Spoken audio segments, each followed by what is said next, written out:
Assalamualaikum warahmatullahi wabarakatuh. Perkenalkan, saya Suryani dari angkatan 018 Prodi Pendidikan Matematika Universitas Samudra.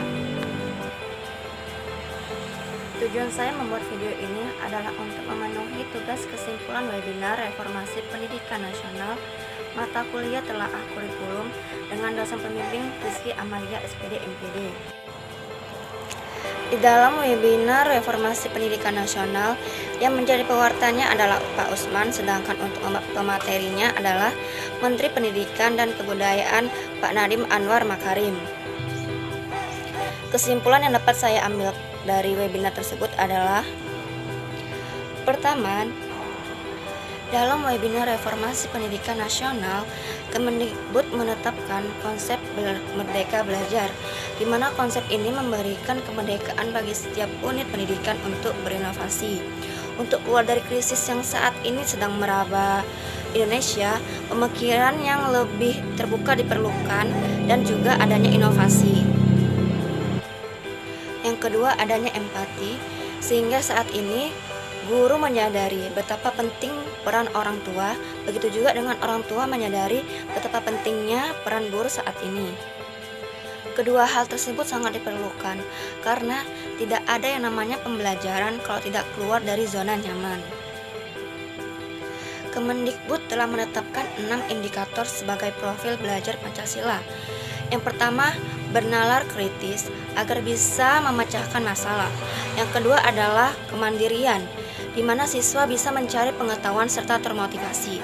Yang ketiga adalah kreatif, di mana siswa bisa menciptakan hal baru, berinovasi secara mandiri, dan mempunyai rasa cinta terhadap kesenian dan kebudayaan.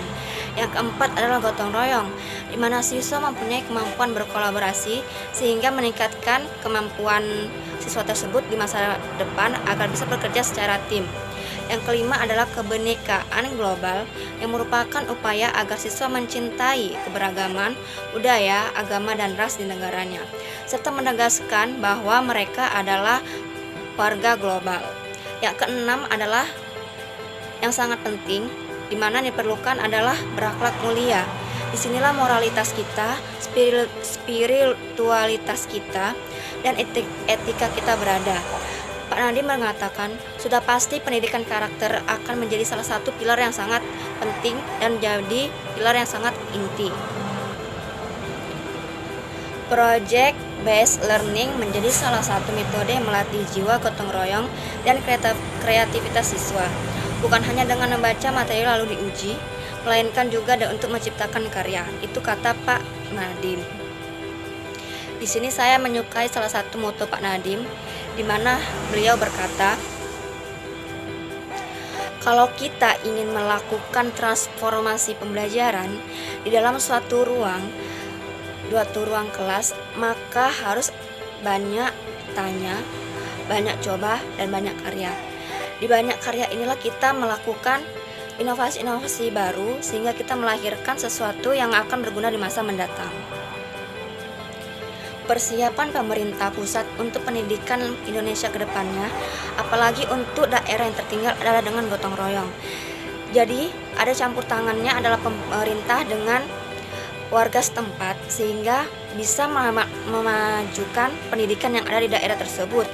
Karena kalau misalnya dikerjakan dalam keadaan sepihak saja, pendidikan di daerah tersebut tidak akan maju.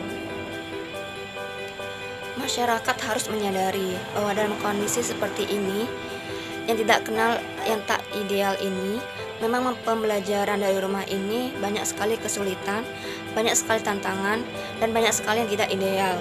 Humanisme daripada pembelajaran itu hilang karena kita tidak bisa merasakan emosi, empati secara bertatap muka dengan guru kita. Tapi ketahuilah dan kita harus sadar bahwa kondisi yang saat ini adalah suatu proses adaptasi karena adanya keadaan yang memburuk, adalah keadaan darurat. Karena kita bukan hanya guru dan murid saja yang harus beradaptasi, tetapi pemerintahan, instansi pendidik maupun orang tua harus beradaptasi dengan keadaan yang saat ini. Sekian kesimpulan dari webinar Reformasi Pendidikan Nasional yang dapat saya sampaikan. Lebih dan kurangnya saya mohon maaf. Wabillahi taufiq wal hidayah. Wassalamualaikum warahmatullahi wabarakatuh.